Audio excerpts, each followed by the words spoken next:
अक्सर हमें ये लगता है कि जंगल में सिर्फ शेर और चीता ही शिकार कर सकते हैं, लेकिन हम ये नहीं जानते कि बहुत सारे ऐसे प्लांट्स भी मौजूद हैं जो बहुत सारे जानवरों का और इंसेक्ट्स का जो है वो शिकार करते हैं। अब आप सोचेंगे कि प्लांट्स कैसे शिकार करते हैं? मतलब वो ना तो उठ के भाग सकते हैं, ना किसी जानवर को पकड़ के दबोच सकते हैं, ना मार सकते हैं, तो वो कैसे उनका शिकार करते हैं? तो होता ये है कि अक्सर ना बहुत सारे जो प्लांट्स होते हैं उनके ऊपर इंसेक्ट्स आते हैं और अलग-अलग प्लांट्स से अलग-अलग तरीके से उनको ट्रैप करने के तरीके ढूँढे होते हैं। कुछ प्लांट्स की मैं आपको एग्जांपल दे देता हूँ। अब एक ये वाला प्लांट अगर आप देखेंगे तो इसे कोबरा प्लांट कहा जाता है। इसकी शक्ल ही कोबरा की तरह होती है और इसकी अंदर वाली साइड पे ना नेक्टर मौजूद होता है। तो अक्सर जितने भी इंसेक्ट्स होते हैं उन्हें ये नेक्टर खाना होता है, तो इसलिए वो अंदर वाली साइड पे घुसने की कोशिश करते हैं। अब ये नेक्टर इतना चिपचिपा होता है कि जो इंसेक्ट्स होते हैं वो उनकी जो पाँव होते हैं उसके साथ चिपक जाते हैं और साथ में ना इस कोबरा के ऊपर से अगर आप देखेंगे ना तो छोटी-छोटी सी इसकी विंडो सी बनी होती है इसकी उसकी बॉडी के ऊपर। जिसकी वजह से अब जब इंसेक्ट्स बाहर निकलने की कोशिश करते हैं तो वो कंफ्यूज हो जाते हैं कि ये विंडोज ही अब असल में रास्ता कौन सा है बाहर जाने का।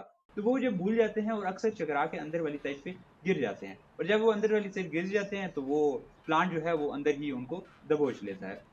इसके अलावा जो दूसरा प्लांट हमारे पास आता है वो सिंडियो प्लांट आता है। अब इसके प्लांट की जो ट्रैप करने का तरीका है वो बड़ा डिफरेंट होता है। वो इस तरह से होता है कि अगर आप इसके जो बड़े-बड़े जो हेयर्स आप देख रहे हो ना, अक्सर इसके अंदर जो है वो नेक्टर मौजूद होता है। तो अक्सर जो इंसेक्ट्स हैं जो ऊपर आकर जब बैठते हैं, जब इसके अंदर खाने की कोशिश करते हैं तो उनका पाँव जो है उसके साथ जो है वो पूरी तरह से चिपक जाता है। अब जब चिपक जाता है तो अक्सर ये जो प्लांट होता है ये अपने आप को ऊपर से मोल्ड कर लेता है और इसको जो इंसेक्ट्स होते हैं उन्हें इस तरह से दबोच लेता है। और इसके बाद सबसे इंटरेस्टिंग जो प्लांट हमारे पास आता है उसका नाम है वीनस फ्लाइंग ट्रैप। ये तो एक ऐसा प्लांट है कि जो अब इसकी बॉडी की शेप ही अगर आप देखें ना तो जब भी इसकी अंदर वाली साइड पे जब भी कोई इंसेक्ट पहुंच जाता है तो और नेक्टस खाने के लिए तो वो अक्सर वहीं पर उसको ट्रैप कर लेता है और बहुत मुश्किल होता है कि कोई भी जानवर इस ट्रैप से बाहर निकल पाए। पहले तो ये सवाल उठता है कि ये प्लांट जो है वो इनको सेंस कैसे करते हैं। तो अक्सर इसको प्लांट इंटेलिजेंसिया कहा जाता है कि जो प्लांट्स हैं वो सेंस कर पाते हैं। अब अक्सर जब भी इनके ऊपर ना इंसेक्ट्स आते हैं ना,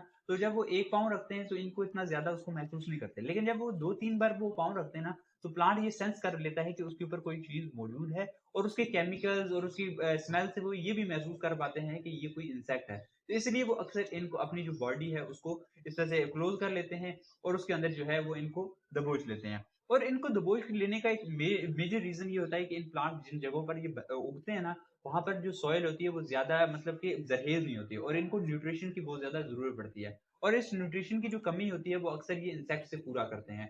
इंसेक्ट जो होते हैं इनके लिए उनसे न्यूट्रिशन लेते हैं और एज़ अ जो फर्टिलाइज़र नहीं होता उस तरह से इसको यूज़ किया जाता है। अब प्लांट्स जो हैं वो इस तरह से अपने शिकार को जो है वो खुद तो नहीं पकड़ सकते लेकिन शिकार उनके पास चल कर आता है।